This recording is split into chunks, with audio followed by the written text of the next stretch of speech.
அத்தியாயம் 34 அசுர பிரபு வரப்போகிறான். கிங்டம் எஸ்கலாண்ட் என்ற ஆடம்பரமான கோட்டை அறைக்குள் கிழக்கு கண்டத்தின் ஒவ்வொரு ராஜ்யத்தின் பெரிய தலைவர்களுக்கு இடையே ஒரு சந்திப்பு நடைபெற்றது. அந்த அறை விசாலமாக இருந்தது, வரலாற்றின் பல்வேறு பழங்கால பொருட்களால் நிரம்பியிருந்தது.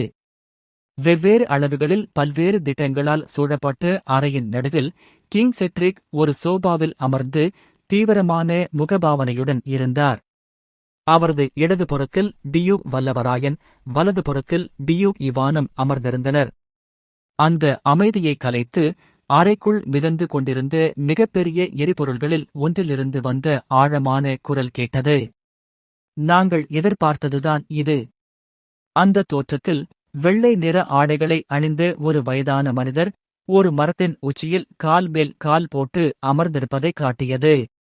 அந்த வயதானவர் சிக்கலான முகபாவத்துடன் பெருமூச்சு விட்டார்.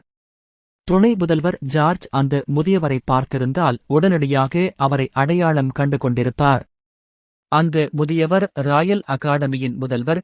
சில மாதங்களுக்கு முன்பு எதுவும் பேசாமல் வெளியேறினார். எல்லைகளுக்கு அருகில் அசுரனின் அசாதாரண நடத்தை பற்றிய செய்தி கிடைத்ததும் முதல்வர் உடனடியாக ராஜ்யத்தை விட்டு நேராக இருண்ட காட்டை நோக்கிச் சென்றார். எல்லோரும் பயந்தபடியே இருண்ட காட்டுக்குள் ஒரு அசுர பிரபு பிறந்ததற்கான தடயங்களை கண்டுபிடித்தார். முதல்வர் பெருமூச்சு விட்டு பேசினார். அவரது குரலில் ஒரு தயக்கம் தெரிந்தது. கடைசியாக ஒரு அசுர பிரபு தோன்றி மனிதர்களை தாக்கிய போது ஒரு முழு கண்டமும் அழிக்கப்பட்டது. அந்த கண்டத்தை பார்க்க நரகம் போல் தோன்றியது.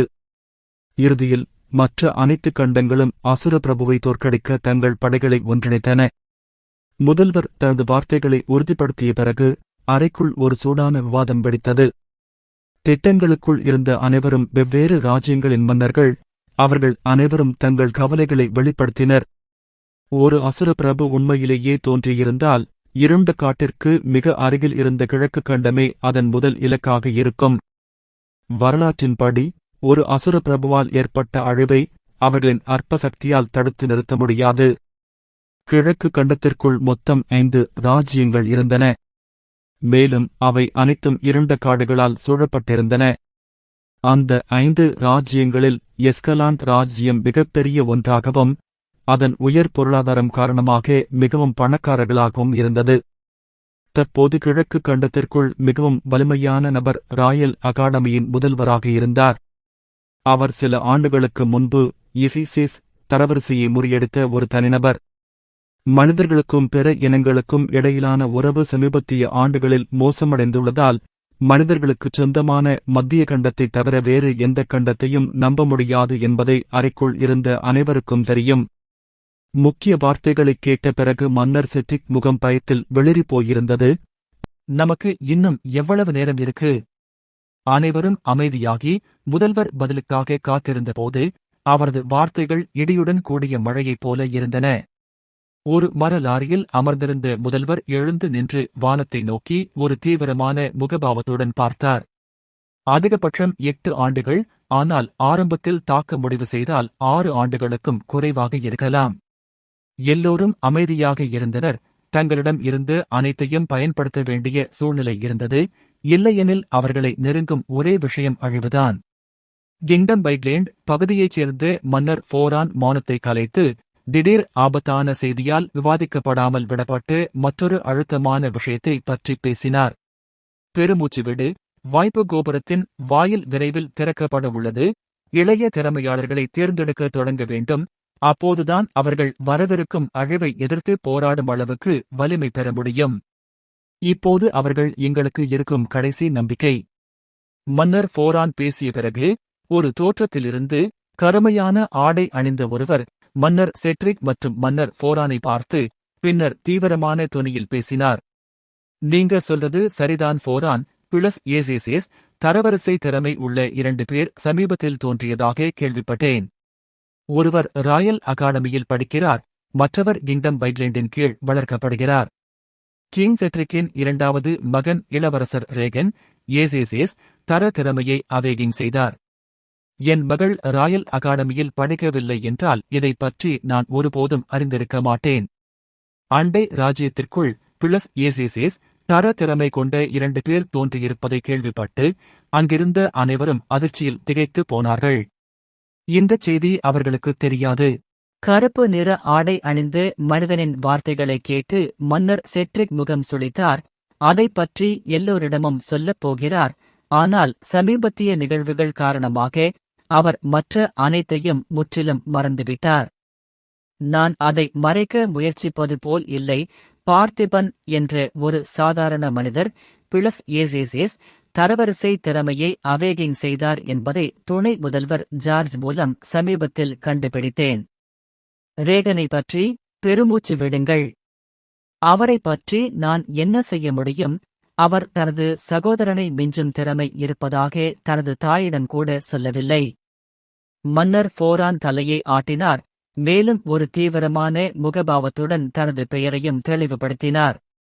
என் ராஜ்யத்திலிருந்து பிளஸ் ஏசேசேஸ் தர திறமையை எழுப்புபவர் தரன், என்னுடைய தூரத்து குடும்ப உறவினர்களில் ஒருவர். அவரை பற்றி அறிந்து கொண்டது எனக்கும் ஆச்சரியமாக இருந்தது. அறைக்குள் விவாதப் பொருள் மாறியது. அனைவரும் முதலில் தங்கள் அதிர்ச்சியை வெளிப்படுத்தி பின்னர் மகிழ்ச்சியை வெளிப்படுத்தினர். மான்ஸ்டர் லார்ட் பற்றிய செய்தி வருவதற்கு முன்பே அண்டை ராஜ்யத்தில் பிளஸ் ஏசேசேஸ் தர திறமை கொண்ட ஒருவர் இருப்பதை அறிந்திருந்தால் அந்த நபரை கொல்ல அல்லது அவரை தங்கள் பக்கம் இழுக்க முயற்சித்திருப்பார்கள். ஆனால் இப்போது நிலைமை மோசமாக இருந்தது. திறமைகளை திருடுவதை மறந்துவிட்டு ஒன்றுபடாவிட்டால் மறுநாள் காலை சூரியனை பார்க்கக்கூட அவர்கள் உயிருடன் இருக்க மாட்டார்கள் என்பது அனைவருக்கும் தெரியும். விவாதம் இன்னும் சில மணி நேரங்கள் நீடித்தது. பின்னர் ப்ரொஜெக்ஷன்கள் மறைந்து போகத் தொடங்கின. பிரின்சிபல் அடங்கிய ஒரே ஒரு ப்ரொஜெக்ஷன் மட்டுமே இருந்தது. முதல்வர் மன்னர் செட்டிக்கை பார்த்து எரிச்சலுடன் பேசினார். அந்த இருண்ட மந்திரவாதியை ஏன் கூப்பிட்டீங்க? பார்த்திபன் மற்றும் ரேகன் பற்றிய செய்திகளை நான் கொஞ்ச நாட்களுக்கு மறைக்க விரும்பினேன். இப்போது எல்லோருக்கும் தெரிந்துவிட்டது. அவர் ஒரு பெருமூச்சு விட்டார். ஒரு குழந்தையைப் போல முணுமுணுத்த முதியவரைப் பார்த்து மன்னர் செட்டிக் சிரித்தார். பரவாயில்லை, இப்போது ஒளிந்து கொள்ள வேண்டிய நேரமில்லை. வாய்ப்பு கோபுரத்திற்கான தயாரிப்புகளை தொடங்குவோம். அது விரைவில் திறக்கப் போகிறது. முதல்வர் மீண்டும் பெருமூச்சு விட்டுவிட்டு தயக்கத்துடன் தலையை ஆட்டினார். வாய்ப்பு கோபுரத்தின் விஷயம் மிக முக்கியமானது. ஏனெனில் அவர்களின் கதவுகளுக்கு முன்னால் வரவிருக்கும் அழிவு நிற்பதைக் கருத்தில் கொண்டு இந்தக் கோபுரங்கள் இளைய தலைமுறையினருக்காக ப்ளூ பிளானட்டின் மூதாதையர்களால் உருவாக்கப்பட்டன. ஒவ்வொரு கண்டத்திலும் 20 ஆண்டுகளுக்கு ஒரு முறை திறக்கப்படும் இதே போன்ற கோபுரம் உள்ளது. கோபுரத்திற்குள் நுழைபவர்களின் எண்ணிக்கை குறைவாக இருந்தது. அதனால்தான் ஒவ்வொரு ராஜ்யமும் தலா 100 நபர்களை மட்டுமே அனுப்ப முடியும். இதற்கிடையில் வழக்கம் போல் கபிலன் ஒரு சோம்பேறித்தனமான முகபாவத்துடன் வகுப்பறைக்குள் நுழைந்து முன் இருக்கைகளை நோக்கி நடந்து சென்று அமர்ந்தார். அவருக்குப் பக்கத்தில் இருந்த இருக்கை காலியாக இருந்தது. இன்று அவர் நயன் 9 மணிக்கு முன்னதாகவே வந்துவிட்டார் போலிருக்கிறது. நயன் மட்டுமல்ல, பார்த்திபனின் குழுவினரும் கூட இன்னும் வரவில்லை. ஏனென்றால் வகுப்பு தொடங்குவதற்கு இன்னும் 50 நிமிடங்கள் இருந்தன. கபிலன் கொட்டாவி விட்டு மேசையில் தலையை வைத்தான். விரிவுரை தொடங்குவதற்காக காத்திருப்பது மிகவும் சலிப்பாக இருந்ததால் அவன் சிறிது நேரம் தூங்கப் போகிறான். ஆனால் பீதியடைந்த குரலால் அவன் தூக்கம் கலைந்தது. கபிலன் முகம் சுளித்து மூச்சரைக்க முடியாமல் தவித்துக் கொண்டிருந்த நயனை பார்த்தான். அவன் ஒரு மாரத்தான் ஓட்டம் போலிருந்தான். அவன் எழுந்து நின்று அவசரமாக நயனை நோக்கி நடந்தான். அமைதியா இரு, என்ன ஆச்சு? மூச்சை அடக்கிய பிறகு நயன் கபிலனை ஒரு தீவிரமான முகபாவத்துடன் பார்த்தான். உங்களுக்கு ஒரு கெட்ட செய்தி சொல்ல வந்திருக்கேன். கபிலனின் முகச்சுளிப்பு ஆழமடைந்தது. காலையிலிருந்தே ஏதோ மோசமானது நடக்கப் போகிறது என்ற ஒருவித எரிச்சலூட்டும் உணர்வு அவனுக்குள் இருந்தது. இப்போது நயன் வார்த்தைகளைக் கேட்டதும் அவனும் கொஞ்சம் பீதியடைந்தான். நயன் கபிலனை பார்த்தான். அவனிடம் சொல்லலாமா வேண்டாமா என்று தயங்கினான். ஆனால் எல்லாவற்றையும் சொல்ல வேண்டுமென்று அவனுக்குத் தெரியும். ஏனென்றால் இல்லையென்றால் கபிலன் வேறு யாரிடமாவது தெரிந்து கொள்வாள். அத்தியாயம் 35. கபிலனின் குடும்பத்திற்கு என்ன ஆனது? ஏதோ காரணத்தால் எல்லைக்கு அருகிலுள்ள அரக்கர்கள் திடீரென சில சிறிய நகரங்களை தாக்கினர், அதில் நிறைய பேர் இறந்தனர். அவர்கள் சில கட்டிடங்களையும் அழித்தார்கள். தாக்கப்பட்ட நகரங்களில் நியான் நகரமும் ஒன்று. நீங்க எங்க இருந்து வந்தீங்கன்னு எனக்கு ஞாபகம் இருக்கு. கபிலனின் மனம் சிறிது நேரம் வெறுமையாக இருந்தது. தன் குடும்பத்திற்கு ஏதாவது ஆகிவிடுமோ என்று நினைத்து அவன் நடுங்கினான். நயன் பேசிக் கொண்டிருந்தான். ஆனால் இப்போது கபிலன் அவன் சொல்வதைக் கேட்கும் நிலையில் இல்லை. கபிலன் கோபத்தில் யாரை வேண்டுமானாலும் கொல்ல முடியும் என்பது போல ஒரு இருண்ட முகபாவனையை வெளிப்படுத்துவதைப் பார்த்து நைன் உண்மையில் பயந்தான். ஆனாலும் அவன் கவலைப்பட்டான். ஏதாவது சொல்ல நினைத்தான். ஆனால் அவன் சொல்வதற்கு முன்பே கபிலன் பீதியடைந்து உடனடியாக வகுப்பறையை விட்டு வெளியேறினான்.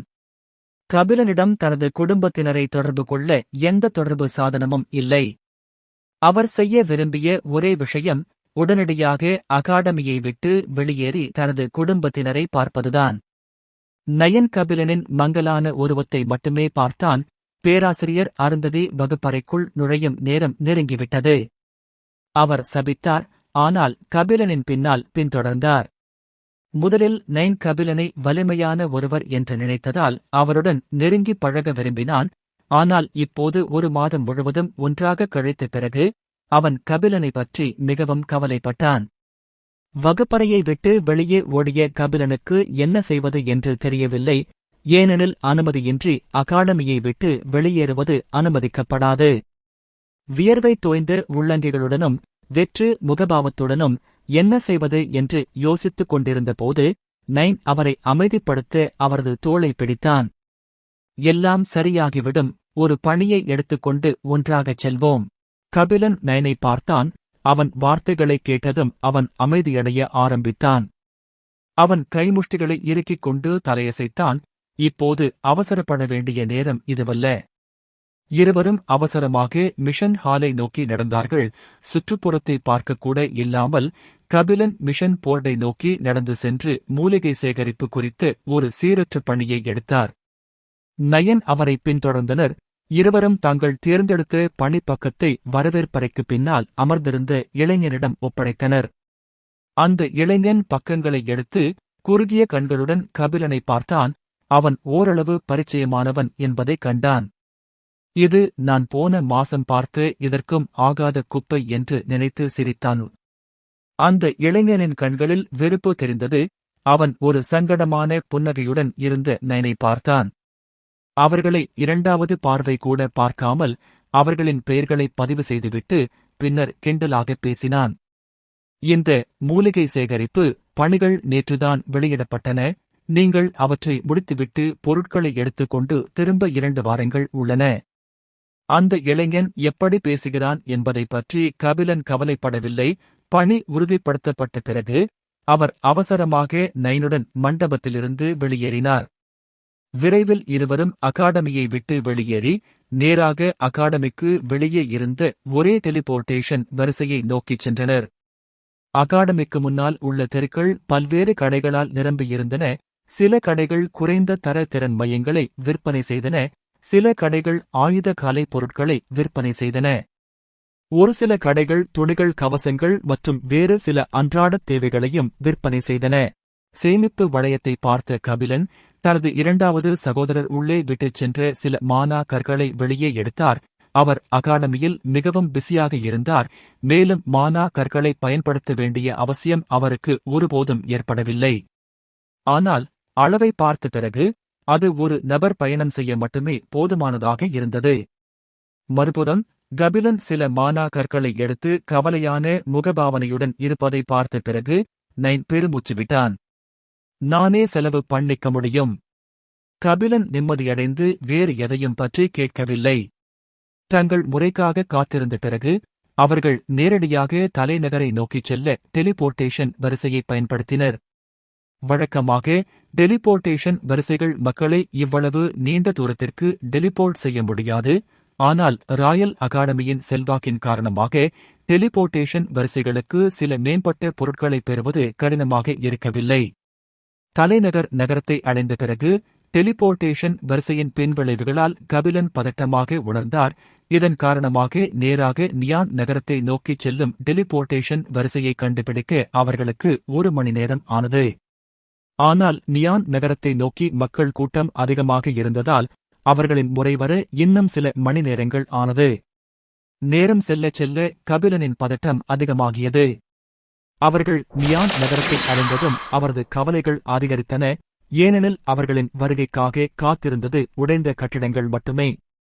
அவர் சென்றபோது அந்தச் சிறிய நகரம் அன்றாட வாழ்வில் மும்முரமாக இருந்த பல்வேறு வகையான மக்களால் பரபரப்பாக இருந்தது.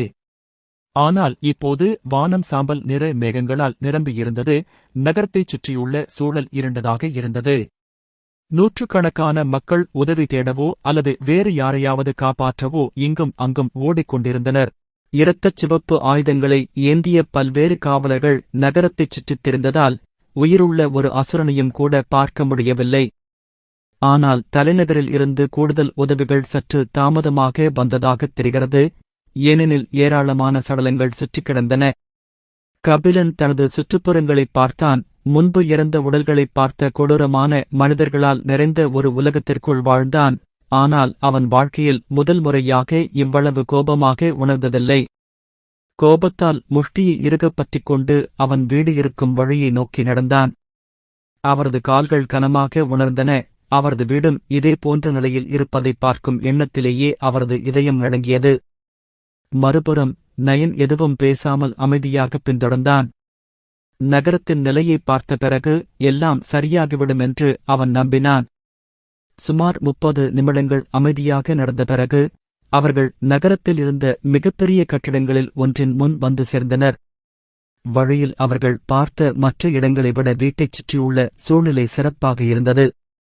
கபிலன் வாயிலுக்கு முன்னால் ஒரு பழக்கமான சோர்வான முகம் நின்று கொண்டு சில வேலைக்காரர்களுடன் பேசிக் கொண்டிருப்பதைக் கண்டார். நடுத்தர வயது மனிதரைப் பார்த்த பிறகு கபிலன் இறுதியாக நிம்மதிப் பெருமூச்சு விட்டு அவசரமாக அந்த மனிதரை நோக்கி ஓடினார். அப்பா! பின்னால் இருந்து ஒரு பழக்கமான குரல் தன்னை அழைப்பதைக் கேட்டு ராஜரத்தினம் திரும்பினார். அவரது உடைகள் சுருக்கப்பட்டு இரத்தத்தால் நிரம்பி வழிந்தன. கபிலன் தன்னை நோக்கி ஓடி வருவதைப் பார்த்த ராஜரத்தினம் சோர்வான முகம் ஒரு கணம் மகிழ்ச்சியைக் காட்டியது. வயதானவரிடமிருந்து வந்த கடுமையான இரத்த நாற்றத்தைப் பற்றி கபிலன் கவலைப்படவில்லை. நிம்மதியான முகபாவத்துடன் தனது தந்தையை இறுக்கமாக அணைத்துக் கொண்டான். சில நிமிடங்களுக்குப் பிறகு கபிலன் இறுதியாக தனது தந்தையை விட்டுவிட்டு கவலையான தொனியில் கேள்வி எழுப்பினார். மூத்த சகோதரனும் 2வது சகோதரனும் எங்கே? ராஜரத்தினம் எதுவும் பேசவில்லை. சோகமான முகபாவனையுடன் இருந்தார். அவரது தந்தையின் சற்று ஈரமான கண்களைப் பார்த்த கபிலனின் குரல் நடுங்கியது. அவங்க நல்லா இருக்காங்க, சரியா? அத்தியாயம் 36 அரக்க தலைவன் தாக்குதல். அவங்க நல்லா இருக்காங்கன்னு சொல்லுங்க.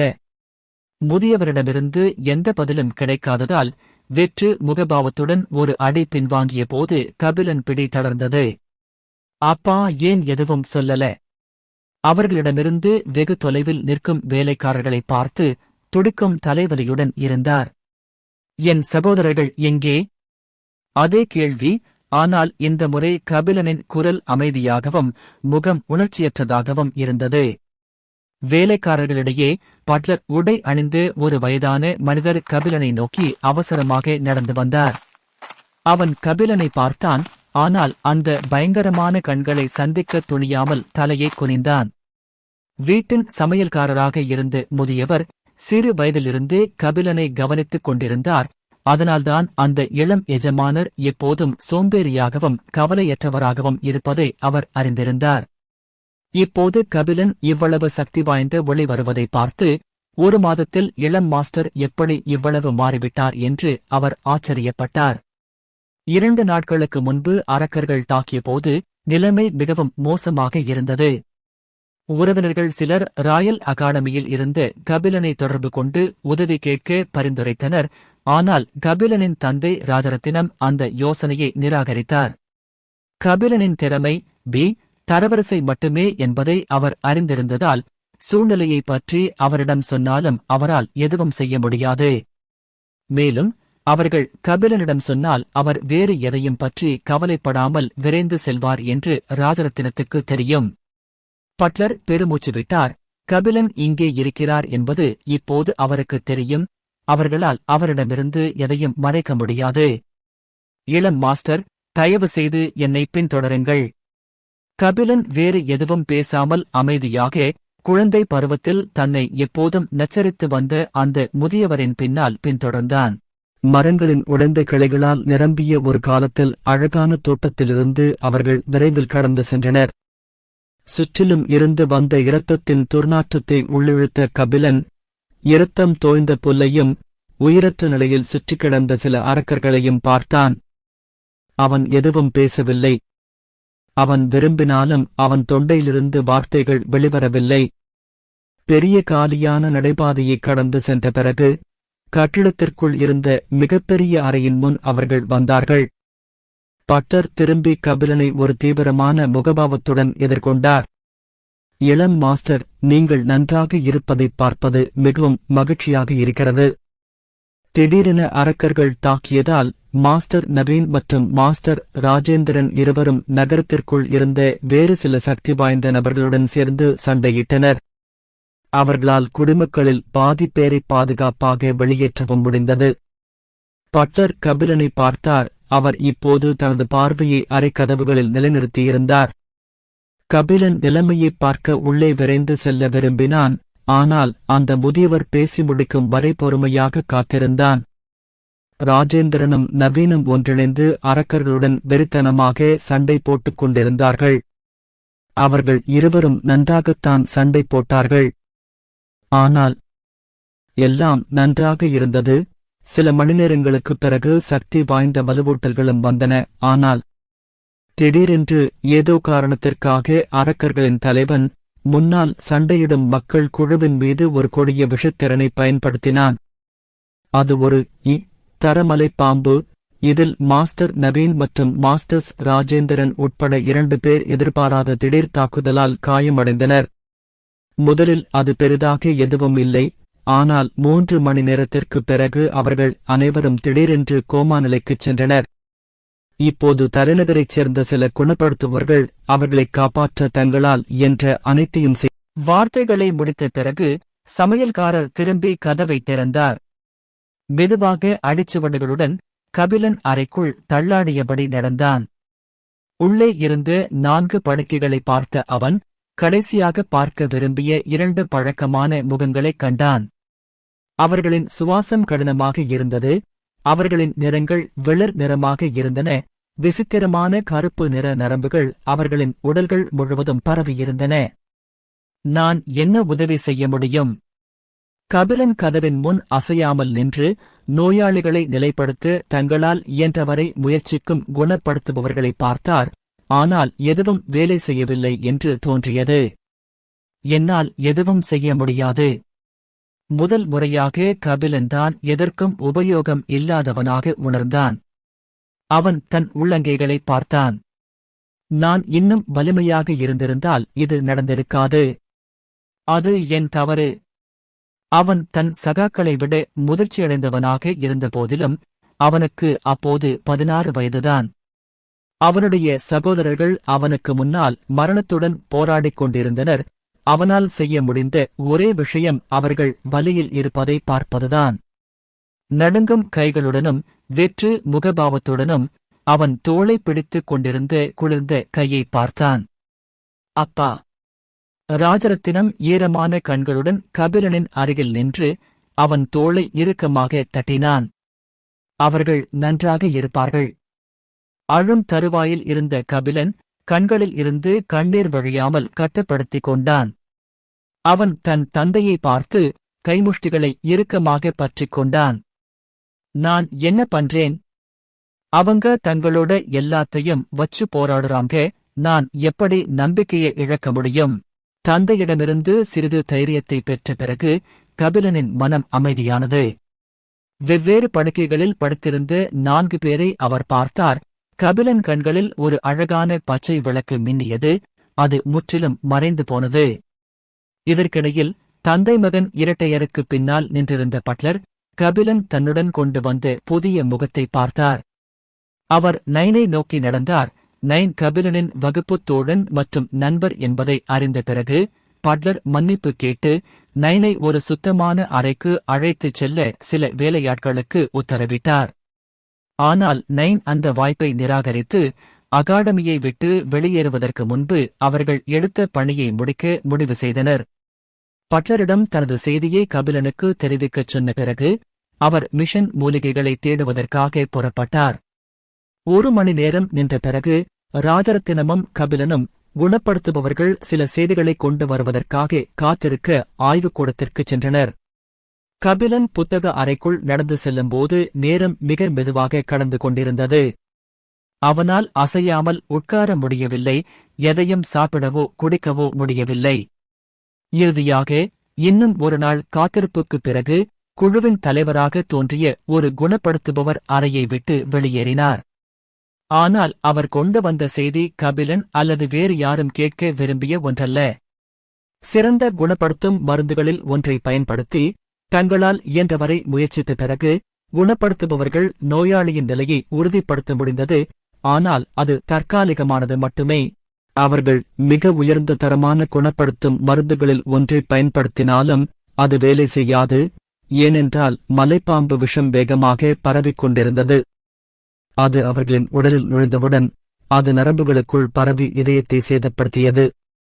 நோயாளிகளின் நிலையை உறுதிப்படுத்த உயர்மட்ட மருந்துகளை தொடர்ந்து பயன்படுத்தினால் நோயாளிகள் அதிகபட்சமாக 8 மாதங்கள் வரை வாழலாம் என்று குணப்படுத்துபவர்கள் கூறினார்.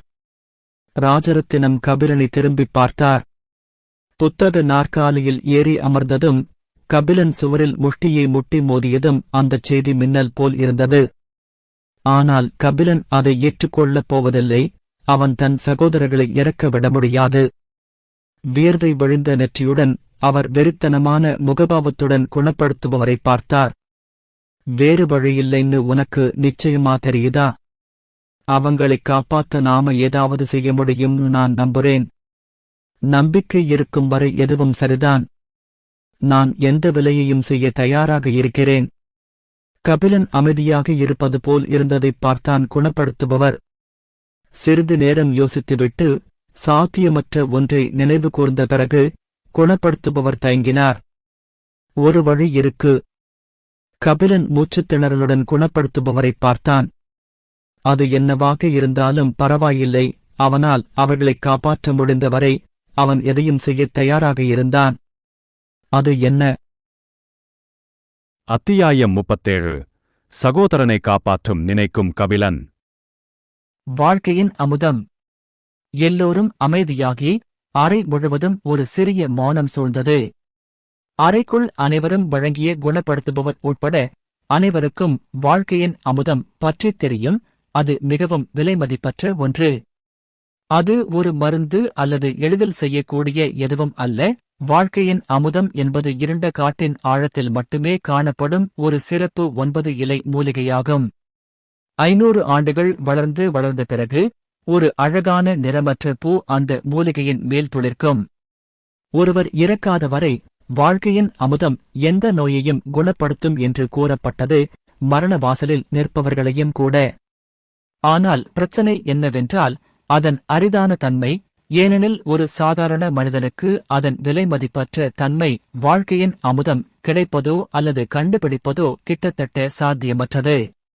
மேலும் அது தற்செயலாக சந்தையில் தோன்றினாலும் பணக்கார பிரபுக்கள் அத்தகைய விலைமதிப்பற்ற மூலிகையை விட்டுவிட வாய்ப்பில்லை. வாழ்க்கையின் அமுதம் கடைசியாக எஸ்கலான் இராச்சியத்திற்குள் தோன்றி 300 ஆண்டுகளுக்கும் மேலாகிவிட்டது. கபிலன் ராஜரத்தினத்தை பார்த்தான். அவன் நம்பிக்கையை இழந்தது போல் இருந்தான். ராஜரத்தினம் ஒரு வணிகர். பல வருடங்களாக உழைத்து நிறைய செல்வத்தைச் சேர்த்திருந்தான். அவன் தன் மகன்களுக்கு எல்லா உயர்தர மருந்துகளையும் வாங்க முடியும். ஆனால் அவனுக்கு கூட அமுதம் என்பது அவனால் வாங்க முடியாத ஒன்று என்பது தெரியும். விரக்தி நிறைந்த முகத்துடன் அவர் நடுங்கிக் கொண்டிருந்தார். அதே நேரத்தில் அவரது கண்களில் சில கண்ணீர் வழிந்தது. மறுபுறம் கபிலன் எதையும் ஏற்றுக்கொள்ளாமல் எதையும் செய்யாமல் இருப்பவராக இருக்கவில்லை. அவர் தீவிரமான முகபாவத்துடன் தனது தந்தையை நோக்கி நடந்தார். எதுவாக இருந்தாலும் சரி, நான் இருண்ட காட்டுக்குள் நுழைய வேண்டியிருந்தாலும் கூட அமுதத்தை கண்டுபிடிப்பேன். ராஜரத்தினம் ஈரமான கண்களுடன் கபிலனை பார்த்தார். அவருடைய 2 மூத்த மகன்களும் ஏற்கனவே மரண வாசலில் நின்று கொண்டிருந்தார்கள். அவருடைய இளைய மகனுக்கு ஏதாவது நடந்தால் அவரால் எப்படித் தாங்க முடியும்? கபில! அவன் கபிலன் அழைத்த குரலில் கூப்பிட்டு தலையை ஆட்டினான். அவங்களால எதுவும் செய்ய முடியாதுன்னு அவனுக்கு தெரியும். அவங்க சாவதை பார்த்துட்டு இருக்கிறது மட்டும்தான் தன்னால முடியும்னு நினைச்சது அவனுக்கு பயனற்றதாவும் தன்னை பத்தியே வெட்கப்படுறதாவும் தோணுச்சு. மறுபுறம் கபிலன் தனது தந்தை என்ன நினைக்கிறார் என்பதைப் பற்றி கவலைப்படவில்லை. நான் அவங்களை சாகவிட முடியாது. எதுவாக இருந்தாலும் சரி, நான் எதையும் செய்வேன். அழுகிற தந்தையை மீண்டும் ஒருமுறை பார்த்துவிட்டு கபிலன் பட்லர் மற்றும் குணப்படுத்துபவரை நோக்கி நடந்தார். அவர்களை வெளியே தன்னை பின்தொடரும்படி கட்டளையிட்டார். ராஜரத்தினம் கபிலனை தடுக்க விரும்பினார். ஆனால் அவரால் ஒரு வார்த்தை கூட பேச முடியவில்லை. அவரால் செய்ய முடிந்த ஒரே விஷயம் அறையை விட்டு வெளியேறும் கபிலனின் மங்கலான பிம்பத்தை பார்ப்பதுதான். புத்தக அறையிலிருந்து வெளியே வந்த பிறகு கபிலன் பட்லரிடம் தற்போது தங்களிடம் உள்ள பணத்தின் அனைத்து பதிவுகளையும் கொண்டு வர உத்தரவிட்டார். வயதான பட்லர் சிக்கலான உணர்ச்சிகளுடன் கபிலனின் வலுவான உடலை பார்த்து பெருமூச்சு விட்டு பதிலுக்கு தலையை ஆட்டினார். தற்போது தங்களிடம் உள்ள பணத்தை எல்லாம் சேகரிக்க கபிலனுக்கு அரை நாள் ஆனது. மொத்த தொகையின்படி அதை வெவ்வேறு பகுதிகளாக பிரித்தார். முதலில் அடிப்படை வீட்டு தேவைகளுக்கான நிதி, இரண்டாவதாக அடுத்த 8 மாதங்களுக்கு பயன்படுத்தக்கூடிய அளவுக்கு உயர்தர மருந்துகளை வாங்க சில நம்பகமான வேலையாட்களுக்கு உத்தரவிட்டார். பின்னர் கபிலன் குணப்படுத்துபவர்களிடம் பேசி அவர்களை 8 மாதங்கள் மேனரில் தங்கி நோயாளிகளை கவனித்துக் கொள்ளும்படி சமாதானப்படுத்தினார். அவர்களுக்கு போதுமான வெகுமதிகளை வழங்குவதாகவும் என்ன நடந்தாலும் அமுதத்துடன் திரும்பி வருவதாகவும் அவர் உறுதியளித்தார். விளைவுகளைப் பற்றி கவலைப்படாமல் கபிலன் இருண்ட காட்டுக்குள் நுழையத் தயாராகத் தொடங்கினார். ஏனென்றால் அமுதம் ராஜ்யத்திற்குள் தோன்றினாலும் கூட அதை அவன் கைகளில் சிக்க வைக்க முடியாது என்பது அவனுக்கு தெரியும். நான் முழு இருண்ட காட்டையும் தேட வேண்டியிருந்தாலும் அமுதத்தைக் கொண்டு வருவதாக உறுதியளித்தேன். அவர் ஆபத்தைப் பற்றியும் தன்னை பற்றியும் கவலைப்படவில்லை. தனது சகோதரர்களை காப்பாற்ற முடிந்தவரை அவர் எல்லாவற்றையும் செய்வார். கபிலன் தலைக்குள் சுற்றித் திரிந்த நூற்றுக்கணக்கான எண்ணங்களுக்கு மத்தியில் தான் தோல்வியடைவேன் என்ற எண்ணம் ஒரு முறை கூட அவனுக்குத் தோன்றியதில்லை. முயற்சி செய்தால் எதையும் செய்ய முடியும் என்பது போன்ற ஒரு பழக்கமில்லாத உணர்ச்சியை அவன் முதன்முறையாக உணர்ந்தான். கபிலன் தன் வீட்டு வேலைகள் அனைத்தையும் பேக் செய்து கையாண்டு கொண்டிருந்தபோது நைன் மறுநாள் மிஷன் பொருட்களுடன் திரும்பினார். டார்க் பாரஸ்டுக்குள் நுழையும் கபிலனின் திட்டங்களை மாற்றிய ஒரு செய்தியையும் அவர் கொண்டு வந்தார். வாய்ப்பு கோபுரம் 1 மாதத்தில் திறக்கப்படவிருந்தது. இருண்ட காட்டிற்குப் பிறகு வாழ்க்கையின் அமுதத்தை கண்டுபிடிப்பது உறுதி செய்யப்பட்ட ஒரே இடம் அதான். இதற்கிடையில் ராயல் அகாடமியில் எல்லாம் வழக்கம் போல் நடந்து கொண்டிருந்தது. பேராசிரியர் அருந்ததி வகுப்பறைக்குள் நுழைந்து முகம் சுளித்தார். அவங்க மறுபடியும் இல்லையே. இன்று கபிலன் மற்றும் நைன் இருவரும் இல்லாத 3வது நாள். மிஷன் ஹால் மூலம் அவர்கள் ஒரு பணியை மேற்கொண்டதாக அவளுக்கு தகவல் கிடைத்தது. ஆனால் 3 நாட்கள் கடந்தும் அவர்கள் திரும்பி வராததைக் கண்டு அருந்ததி மிகவும் கோபமடைந்தாள். பொதுவாக அகாடமியில் நுழைந்த பிறகு புதிய மாணவர்கள் பணிகளை மேற்கொள்வதில்லை, தங்களை மேம்படுத்திக் கொள்வதில் மட்டுமே கவனம் செலுத்துவார்கள். ஆனால் கபிலன் ஒரு பணியை மேற்கொள்வது இது 2வது முறையாகும். இந்த பணி அரக்கர்களை வேட்டையாடுவது பற்றியதாக இருந்தால் அவளுக்கு புரிந்திருக்கும்.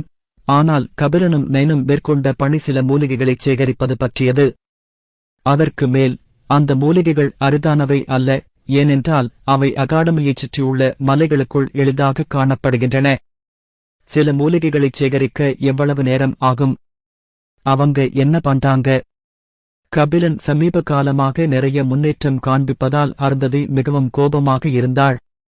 திறமை குறைவாக உள்ள ஒருவர் இவ்வளவு வேகமாக முன்னேறுவதைக் கண்டு அவள் மகிழ்ச்சியடைந்தாள். ஆனால் இப்போது அவன் ஒரு வார்த்தையும் சொல்லாமல் மறைந்து விட்டதால் அவள் மீண்டும் கபிலன் மீதான தனது பார்வையை மாற்றிக்கொண்டாள். அவன் நயன் தன்னுடன் அழைத்துச் சென்றான். என்ன? நீ சுற்றித் திரிய விரும்பினால் நீ தனியாகப் போ. அவரது கூற்றுப்படி கபிலன் நைனின் மீது மோசமான தாக்கத்தை ஏற்படுத்தியுள்ளார். ஏனெனில் நைன் எப்போதும் கடின உழைப்பாளியாக இருந்தார். ஆனால் சமீபத்தில் அவர் கபிலனை அடிக்கடி பின்தொடர்ந்து தனது பயிற்சியை புறக்கணித்து வருகிறார். தொடர்ந்து 3 நாட்கள் கபிலனை பார்க்க முடியாததால் பார்த்திபனுக்கு கொஞ்சம் கவலையாக இருந்தார். அவர் கபிலனின் தங்குமிடத்திற்குச் சென்று பார்த்தார். ஆனால் யாரையும் காணவில்லை.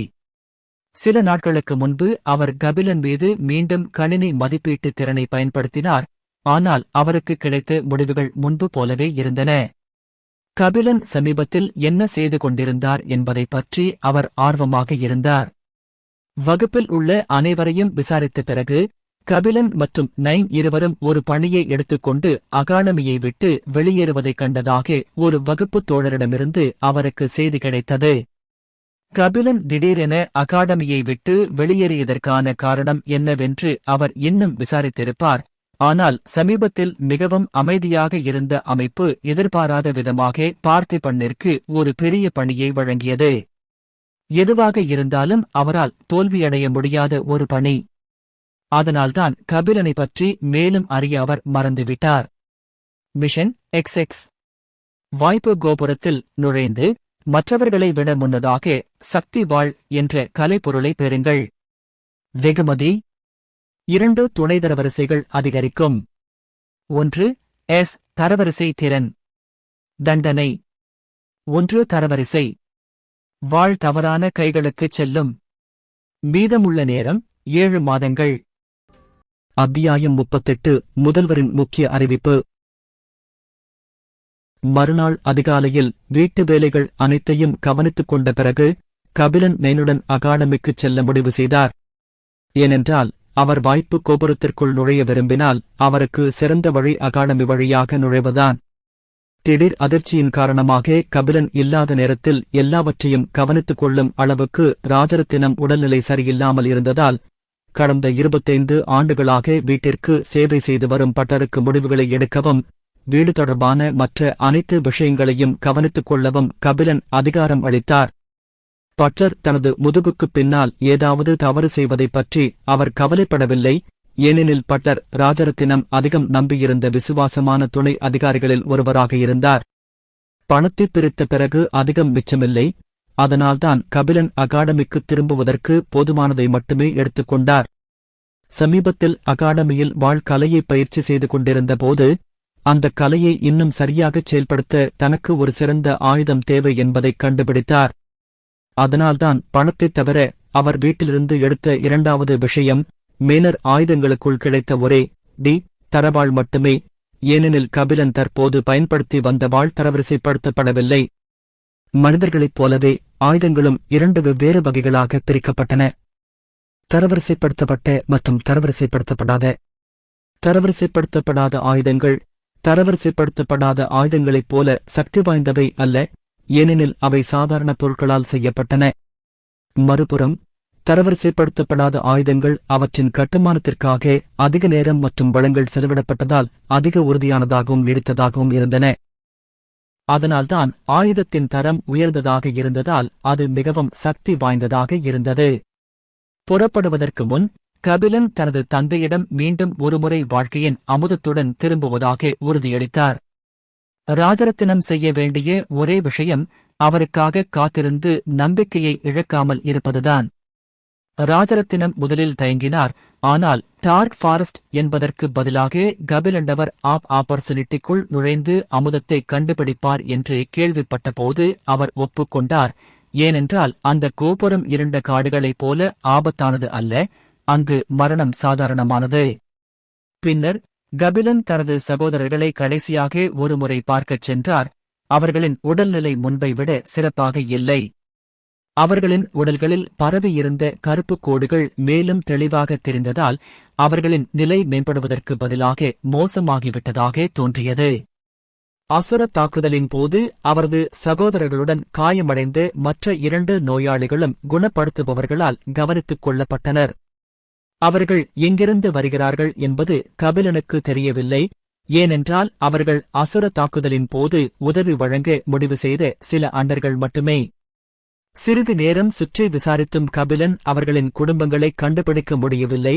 அதனால்தான் அவர் குணப்படுத்துபவர்களிடம் அவர்களின் குடும்பங்களில் இருந்து யாராவது அவர்களை தேடி வரும் வரை அவர்களை கவனித்துக் கொள்ளுமாறு கேட்டார். கபிலன் தனது சகோதரர்களுக்கு அருகில் சிறிது நேரம் அன்பான முகபாவத்துடன் அமர்ந்து அகாடமிக்குள் தனது அனுபவத்தைப் பற்றி பேசத் தொடங்கினார். அவர்கள் கோமாவில் இருந்ததால் அவர்களால் தன் பேச்சை கேட்க முடியாது என்பது அவனுக்கு தெரியும். ஆனால் சோம்பேறித்தனத்தால் எப்போதும் அவர்களால் அடிக்கப்பட்ட அவர்களின் தம்பி வளர்ந்துவிட்டான் என்று அவர்களிடம் சொல்ல விரும்பினான்.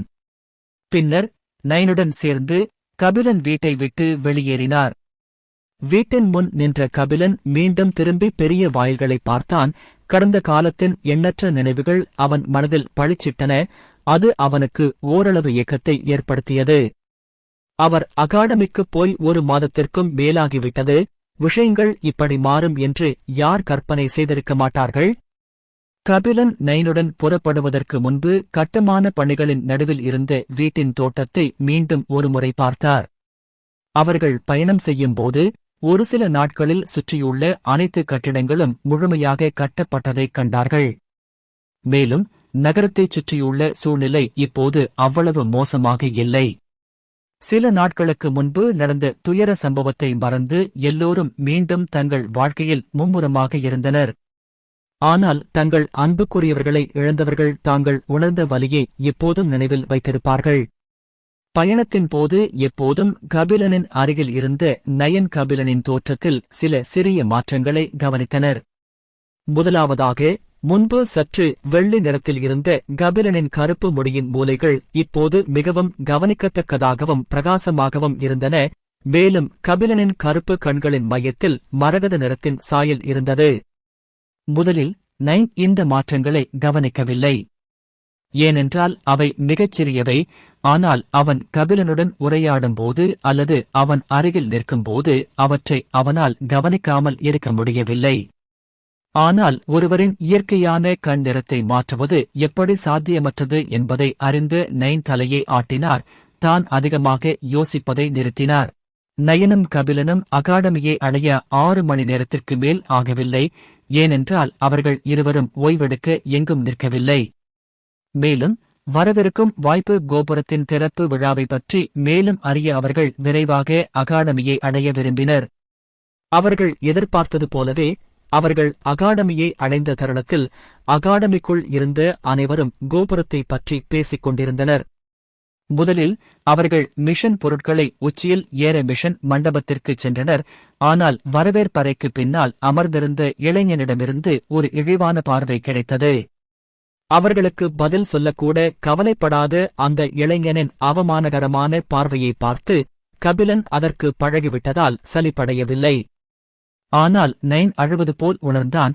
ஏனென்றால் யாரோ ஒருவர் தன்னை இழிவாகப் பார்ப்பது அதுவே முதல் முறை. அவன் பிறவியிலேயே நிறைய திறமைகளுடன் பிறந்தான். எப்போதும் கடினமாக உழைத்தான். அதனால்தான் அவனுக்கு அத்தகைய பார்வை பழக்கமில்லை. பின்னர் இருவரும் 1ஆம் ஆண்டு மாணவனை பின்தொடரத் தொடங்கினர். அந்த மாணவன் துணை முதல்வர் ஜார்ஜ் ஏதோ அறிவிக்கப் போகிறார் என்று சொன்னதால் 1ஆம் மற்றும் 2ஆம் ஆண்டு மாணவர்கள் அனைவரும் அகாடமியின் மையத்தில் கூட வேண்டியிருந்தது.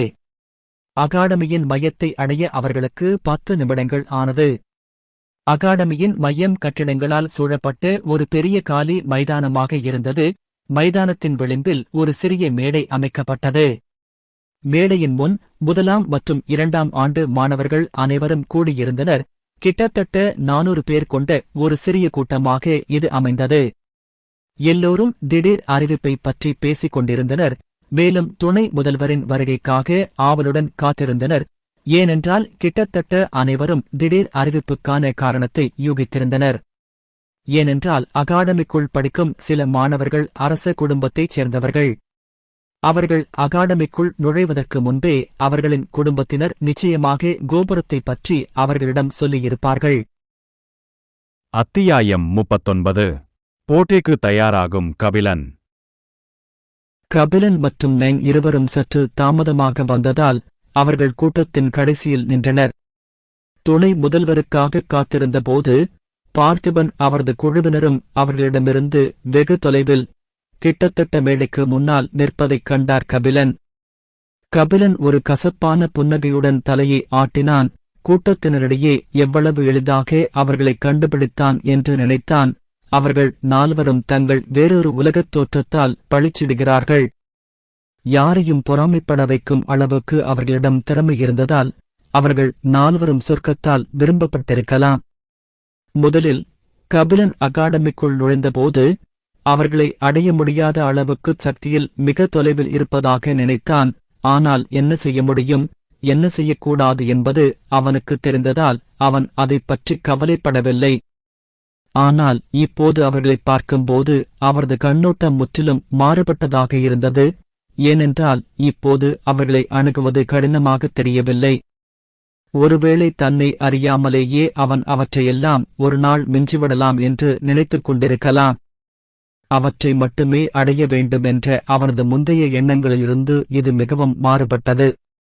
கபிலன் இதையெல்லாம் யோசித்துக் கொண்டிருக்கும்போது முன்பு மிகவும் எளிமையாக இருந்த தனது எண்ணங்கள் எவ்வாறு மாறிக்கொண்டிருப்பதை அவனை கவனிக்கவில்லை.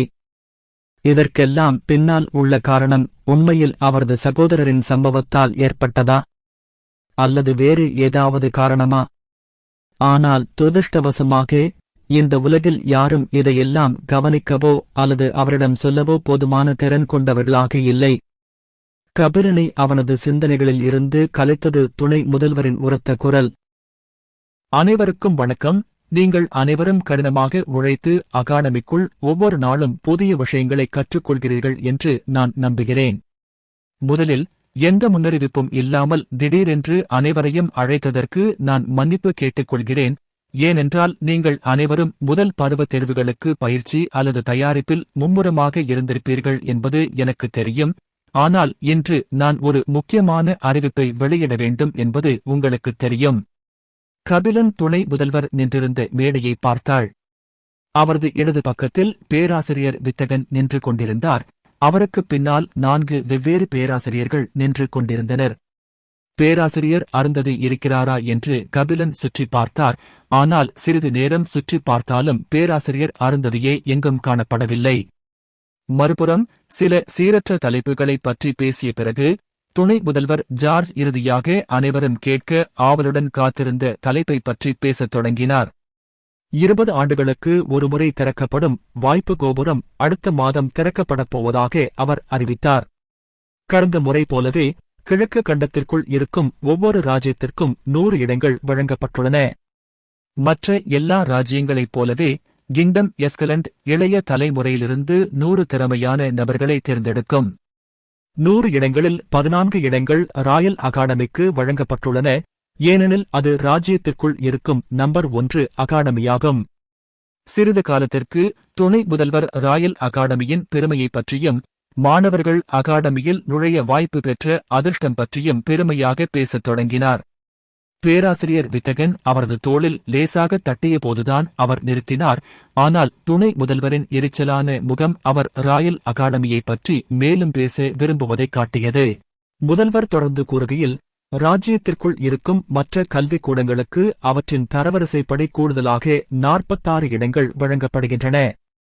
மீதமுள்ள 40 இடங்கள் பொதுமக்களுக்கு வழங்கப்படுவதை நியாயப்படுத்த ராஜ்யத்திற்குள் வசிக்கும் அனைவரும் ராஜ்யத்தின் மேற்குப் பகுதியில் உள்ள நகரங்களில் ஒன்றில் நடைபெறும் போட்டியின் மூலம் அந்த இடங்களுக்காக போட்டியிடலாம். பின்னர் ராயல் அகாடமியின் அனைத்து 1ஆம் மற்றும் 2ஆம் ஆண்டு மாணவர்களும் அகாடமிக்கு கிடைக்கும் 14 இடங்களுக்கு போட்டியிட அனுமதிக்கப்படுவார்கள் என்று துணை முதல்வர் கூறினார். கோபுர விதிகளின்படி 18 வயதுக்கு மேற்பட்டவர்கள் உள்ளே நுழைய முடியாது என்பதால் 3ஆம் ஆண்டு மாணவர்கள் அந்த இடங்களுக்காக போராட முடியவில்லை. 1ஆம் ஆண்டு மாணவர்கள் அனைவரும் 2ஆம் ஆண்டு மாணவர்களுடன் இடம்பெற போராட வேண்டும் என்று கேள்விப்பட்டவுடன் பீதியடைந்தனர். 1ஆம் ஆண்டு மாணவர்கள் அகாடமியில் நுழைந்து 1 மாதம் மட்டுமே ஆகியிருந்ததால் ஏற்கனவே மிகவும் வலிமையான 2ஆம் ஆண்டு மாணவர்களுடன் சண்டையிடுவது நியாயமில்லை என்று நினைத்தனர். ஆனால் துணை முதல்வர் ஜார்ஜின் அடுத்த வார்த்தைகள் அனைவரையும் நிம்மதி பெருமூச்சு விட வைத்தன. மாணவர்களுக்கு நியாயமாக இருக்க 1 வாரத்திற்குப் பிறகு அகாடமிக்குள் 2 வெவ்வேறு போட்டிகள் நடத்தப்படும். ஒன்று 1ஆம் ஆண்டு மாணவர்களுக்கும் மற்றொன்று 2ஆம் ஆண்டு மாணவர்களுக்கும். ஒவ்வொரு ஆண்டும் 7 இடங்கள் வழங்கப்படும். இப்போது உங்களுக்காக ஒரு இடத்தை வெல்வது உங்கள் அனைவரின் பொறுப்பாகும். கோபுரத்தை பற்றி வேறு சில விஷயங்களைச் சொன்ன பிறகு துணை முதல்வர் ஜார்ஜ் சுற்றும் முற்றும் பார்த்து மாணவர்களின் பரிச்சயமான முகங்களை பார்த்தார். முதலில் ரேகன், பவானி மற்றும் மதனாவுடன் முன்பக்கத்தில் நின்று கொண்டிருந்த பார்த்திபன் மீது அவரது பார்வை பதிந்தது. பின்னர் நிறைய திறமைகளை வெளிப்படுத்தி வந்த வேறு சில மாணவர்கள் மீதும் பதிந்தது. இறுதியாக சிறிது காலமாக அவர் பார்க்காத ஒரு முகத்தை பார்த்தார். ஆனால் துணை முதல்வரின் எதிர்பார்ப்புகளுக்கு மாறாக அந்த மாணவர் மிகவும் கவனத்துடன் இருந்தார், சோம்பேறியாக இல்லை. கூட்டத்தின் கடைசியில் நின்று கொண்டிருந்த கபிலன் கோபுரம் தொடர்பான அனைத்து தகவல்களையும் கவனமாக உள்வாங்கிக் கொண்டே துணை முதல்வரை நேரடியாக பார்த்துக் கொண்டிருந்தார். திடீரென்று அவரது பார்வை துணை முதல்வரை சந்தித்தது. கபிலனின் அசைக்க முடியாத பார்வையை பார்த்து அவர் சற்று அதிர்ச்சியடைந்ததாக தோன்றியது. துணை முதல்வர்தான் முதலில் தனது பார்வையை விலக்கிக் கொண்டார். இந்த அயோக்கியன், நான் அவனை பார்த்தபோது எனக்கு அழுத்தம் ஏற்பட்டதா? இல்லை, அது என் கற்பனையாகத்தான் இருந்திருக்கும். துணை முதல்வர் ஜார்ஜ் தலையை ஆட்டினார். பின்னர் அனைவரும் திரும்பிச் சென்று அன்றைய தினம் ஓய்வெடுக்கச் சொன்னார். ஏனென்றால் அது கிட்டத்தட்ட நாள் முடியும் தருவாயில் இருந்தது. எல்லா மாணவர்களும் சிதறி ஓடினர். சிலர் தங்கள் தங்குமிடங்களுக்குச் சென்றனர், மற்றவர்கள் பயிற்சிக்காகச் சென்றனர். கடந்த சில நாட்களாக மிகவும் பரபரப்பாக இருந்ததால், குறிப்பாக சமீபத்தில் நிறைய அனுபவித்த கபிலனுக்கு நைனம் தங்கள் தங்குமிடங்களுக்குச் சென்றனர்.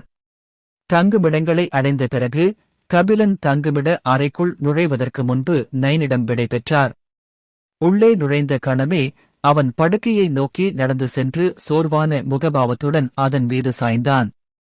கடந்த சில நாட்களாக அவர் ஒரு கணம் கூட தூங்காததால் அவரது கண்கள் கனமாகத் தொடங்கின. இதனால் அவர் இன்று தூங்க முடிவு செய்தார்.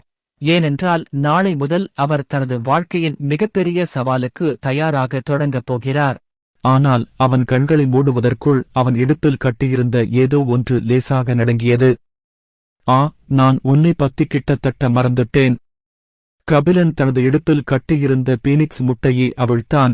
சமீபத்தில் நடந்த பல விஷயங்களால் அவன் அதை கிட்டத்தட்ட மறந்துவிட்டான். முட்டையை வெளியே எடுத்த பிறகு அதை சிறிது நேரம் பார்த்துவிட்டு போர்வையால் மூடினான். பின்னர் கபிலனும் போர்வைக்குள் தன்னை புதைத்துக் கொண்டு தலையணையை இறுக்கமாக கட்டிப்பிடித்து கண்களை மூடிக்கொண்டு தூங்கினான். அத்தியாயம் 40. ஒரு உயிர் பிறந்துவிட்டது. கபிலன் வழக்கமான அமைதியான காலை பொழுதை அவரது இடது கன்னத்தில் திடீரென ஏற்பட்ட கூர்மையான வலியால் தொந்தரவு செய்தது. எரிச்சலான முகபாவத்துடன் அவன் போர்வைக்குள் முகத்தை புதைக்க முயன்றான். ஆனால் துரதிருஷ்டவசமாக முடிவில்லாத கொத்தல் அவன் முகத்தில் நிற்கவில்லை. அது அவன் தலைமுடியை இழுக்கத் தொடங்கியது. இதற்கெல்லாம் காரணம் என்னவென்று பார்க்க கபிலன் இன்னும் தூக்கத்தில் இருந்தான். அதனால்தான் அது என்னவென்று சோதிப்பதற்கு பதிலாக தூக்கத்தை கெடுக்கும் வலியை தவிர்க்க போர்வைக்குள் தன்னை போர்த்திக் கொண்டான். எழுந்திரு, எனக்கு பசிக்குது. தலைக்குள் ஒரு குழந்தை போன்ற குரல் கேட்டதும் கபிலன் திடுக்கிட்டு விழித்தான். என்ன? யார்? தன்னுடன் யார் பேசுகிறார்கள் என்று பார்க்க கண்களை அகலத் திறந்து தங்குமிட கதவை பார்த்தான். ஆனால் யாரும் இல்லை. அது என் கற்பனையா? அவன் தன் அறையை ஒரு பார்வை பார்த்தான். ஆனால் வழக்கம்போல் அறை காலியாக இருந்தது. இன்னும் அதிகாலை நேரம் என்பதால் தலையை ஆட்டிய பிறகு கபிலன் மீண்டும் போர்வைக்குள் தன்னை புதைத்துக் கொள்ளப் போகிறான். நீ என்னை புறக்கணிக்கிறாயா? எனக்கு பசிக்குது. இந்த முறை கபிலனின் தலைக்குள் அந்த குழந்தைத்தனமான குரல் மிக தெளிவாக எதிரொலித்தது. அதை புறக்கணிக்க முடியவில்லை. திடீரென்று ஏதோ பஞ்சு போன்ற பொருள் அவன் கையைத் தொட்டபோது அவன் அறைக்குள் யாராவது இருக்கிறார்களா என்று அவசரமாக இங்கும் அங்கும் பார்க்கத் தொடங்கினான். அவன் கீழே பார்த்தான். ஒரு சிறிய பிரகாசமான சிவப்பு நிற பறவை தன் பெரிய நீலக் கண்களால் அவனை ஆவலுடன் பார்த்துக் கொண்டிருப்பதைக் கண்டான். நீ எப்படி? 2 விரல்களைக் கொண்ட ஒரு கைமுட்டியின் அளவு கூட இல்லாத அந்த சிறிய பறவையை கபிலன் எடுத்து ஆர்வத்துடன் பார்த்தான். அந்த பறவை தன்னை விடுவித்துக் கொள்ள முயன்று அவன் கைக்குள் நெளியத் தொடங்கியது. நீ என்ன பண்ற? என்னை விடு. என்னை மெதுவாக தூக்கத் தெரியாதா? ஏன் இன்னும் தூங்குற? எனக்கு பசிக்குது, சாப்பிட ஏதாவது கொடு. அவரது தலைக்குள் பழக்கமான குழந்தை போன்ற குரலை கேட்ட கபிலன் திகைத்துப் போனார். நீங்க? அவநம்பிக்கை நிறைந்த முகபாவத்துடன் அவர் எதையோ உறுதிப்படுத்தப் போகிறார். அப்போது அவரது போர்வையின் கீழ் ஏதோ உடையும் சத்தம் கேட்டது. ஒரு காலத்தில் முட்டையாக இருந்த ஏதோ ஒன்றின் சிவப்பு உடைந்த துண்டுகளை பார்த்த பிறகு கபிலன் அவசரமாக போர்வையை அகற்றி தனது சந்தேகங்களை உறுதிப்படுத்தினார். ஏய், நீ என்னை போக விடுவாயா இல்லையா? அவரது அதிர்ச்சி அவரது தலைக்குள் எதிரொலித்து முடிவில்லாத உரையாடல்களால் குறுக்கிடப்பட்டது. அந்தச் சிறிய பறவையிடமிருந்து வந்தது. அல்லது அவர் சிறிய பீனிக்ஸ் என்று சொல்ல வேண்டுமா? அவனுக்கு நிச்சயமா தெரியல. அது ஏன் இவ்வளவு சின்னதாயிருக்கு? கபிலன் யோசிக்காம இருக்க முடியல. அது தத்தெடுக்கப்பட்டதா? நீ ஏன் இவ்வளவு சின்ன பொண்ணு? பீனிக்ஸ் பறவை எனக்கு வேற ஒரு குழந்தையை கொடுத்ததா? அந்தச் சிறிய பறவையின் தோல் தங்கச் சுடர்களால் எரியத் தொடங்கியதால் அது கோபமடைந்தது போல் தோன்றியது. ஆனால் அது கபிலனுக்கு அதிக தீங்கு விளைவிக்காமல் பார்த்து கொண்டது. திடீரென ஏற்பட்ட வெப்பம் கபிலனின் விரலின் சதையை எரித்ததால் அவன் ஒரு சலசலப்புடன் பறவையை விட்டுவிட்டான். நான் உயரம் குறைந்தவன் அல்ல. நான் ஒரு புராண கதை பிறவி. இதோ என் தோற்றத்தை கேலி செய்வதன் மூலம் நீங்கள் நன்றியற்றவராக இருக்கிறீர்கள். மேலும் நான் அந்த முட்டையிலிருந்து வெளியே வந்தேன். அதனால்தான் எனக்கு பசிக்கிறது. அதனால் எனக்கு கொஞ்சம் உணவு கொடுங்கள். கபிலன் அந்த சிறிய பஞ்சு போன்ற பந்தின் பெருமை மிக்க முகபாவனையே சிக்கலான முகபாவத்துடன் பார்த்தான். நான் ஒரு பீனிக்ஸ் பறவையை செல்லமாக வளர்க்கலாம்னு நினைச்சேன். ஆனா இது என்ன விஷயம்? அது பீனிக்ஸ் பறவையே இல்ல. ஆனால் இவ்வளவு முணுமுணுப்புகளுக்கு மத்தியிலும் கபிலன் சிறியதாகவும் அழகாகவும் இருந்தாலும் அவள் மிகவும் வலிமையானவள் என்பதை மறுக்க முடியவில்லை. ஏனென்றால் அவள் கபிலனின் மீது எரியும் திறமையை பயன்படுத்திய தருணத்தில் அவளுடைய தரவரிசை என்பதை அவனால் உணர முடிந்தது. கபிலனை விடவும் உயர்ந்தது. பீனிக்ஸ் பறவையிடமிருந்து எதிர்பார்த்தது போல. இல்லை, நான் அதை ஒரு பறவை என்று அழைக்க வேண்டும். கபிலன் தனது சேமிப்பு வளையத்திலிருந்து உண்ணக்கூடிய ஒன்றை எடுத்து பறவையின் முன் வைப்பதற்கு முன் பெருமூச்சு விட்டார். அந்த பறவை உணவை சாப்பிடத் தொடங்கியது. சாப்பிட்ட பிறகு அவள் முகத்தில் ஒரு திருப்தியான வெளிப்பாடு இருந்தது. அது பறந்து சென்று கபிலனின் தலையின் மேல் அமர்ந்தது. கபிலன் மேலே பார்த்து சிரித்தான்.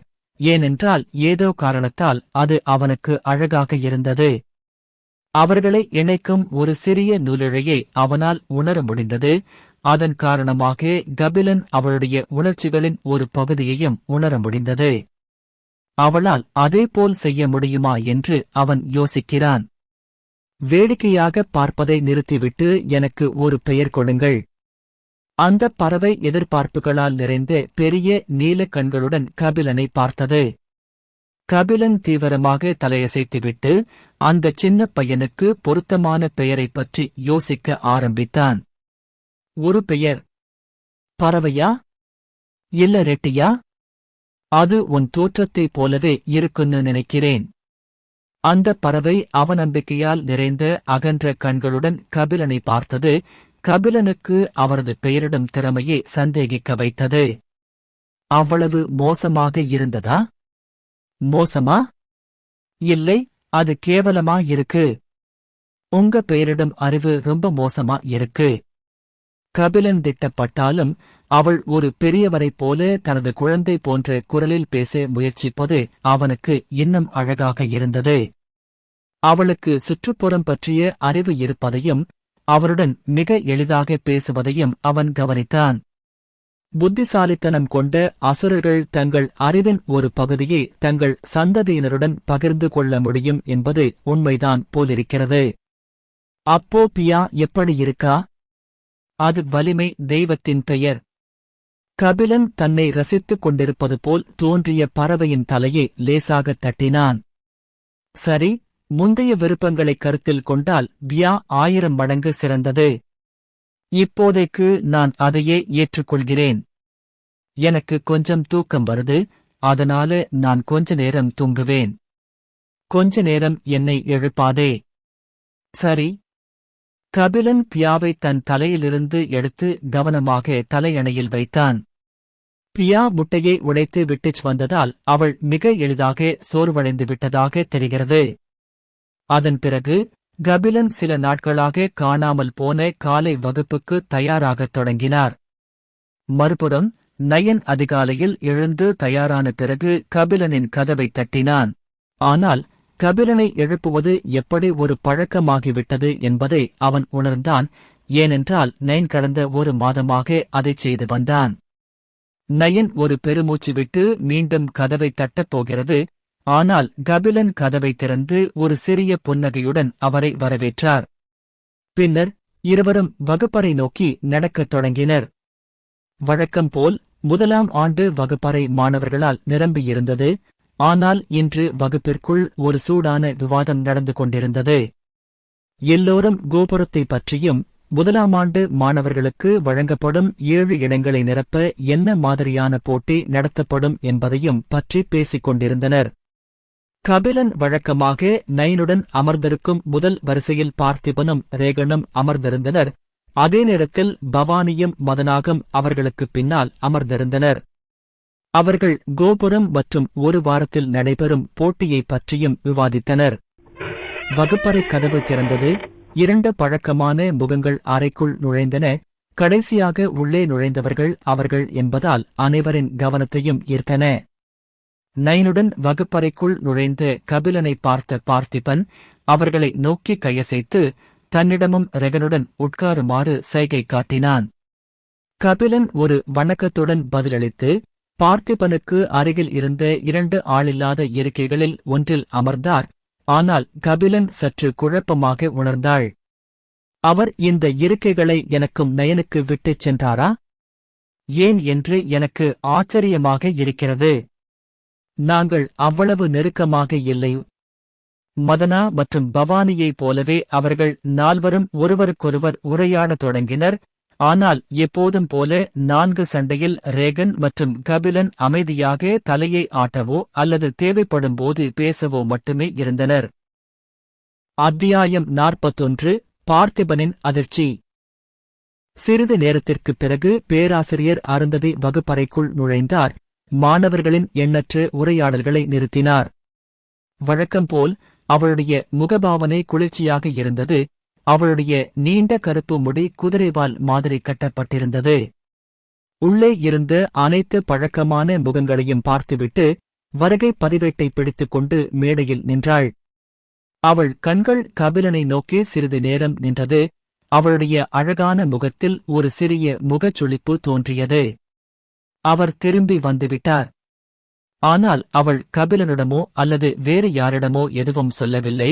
வருகை பதிவேட்டில் இருந்து பெயர்களை கூப்பிட ஆரம்பித்தாள்.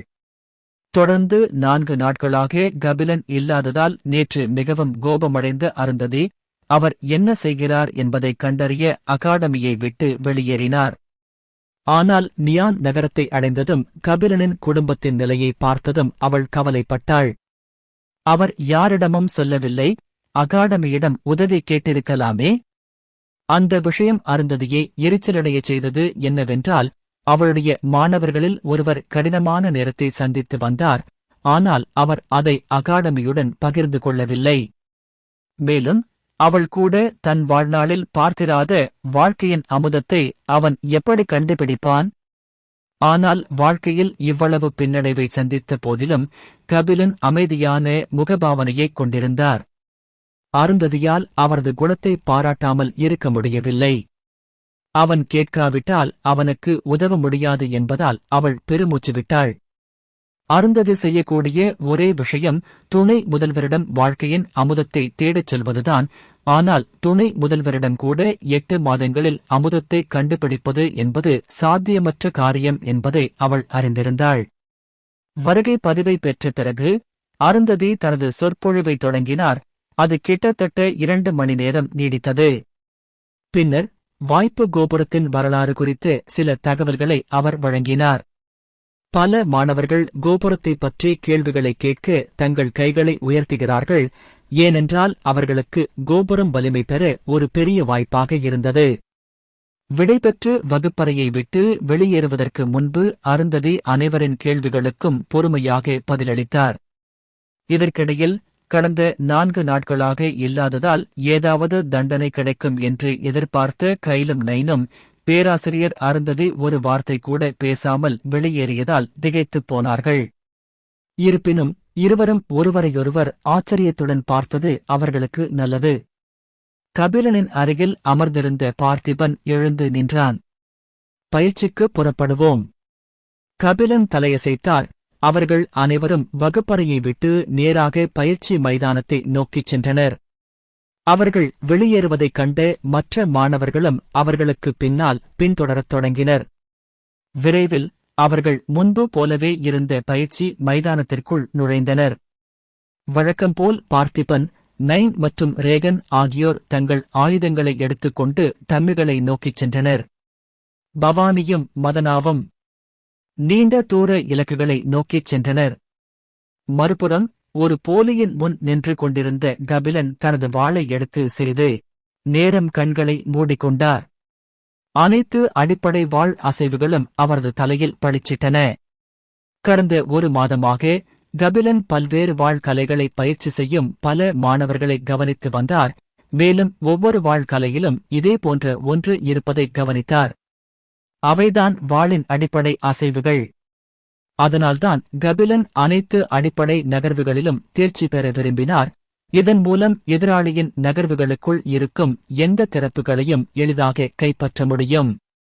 ஆழ்ந்த மூச்சை எடுத்த பிறகு கபிலன் தனது முழு பலத்தையும் பயன்படுத்தி டம்மியை அடிக்கத் தொடங்கினார். அனைத்து அடிப்படை அசைவுகளையும் செய்தார். அவர் வெற்றிட நொறுக்கும் தாக்குதல்கள் என்ற முதல் அசைவையும் பயிற்சி செய்தார். விக்கி பயிற்சி செய்து கொண்டிருக்கும்போது காலை சூரியன் எப்படி மறைந்தது, கருமேகங்களுக்கு இடையில் ஒரு சந்திரன் தோன்றியது என்பதை அவன் கவனிக்கவே இல்லை.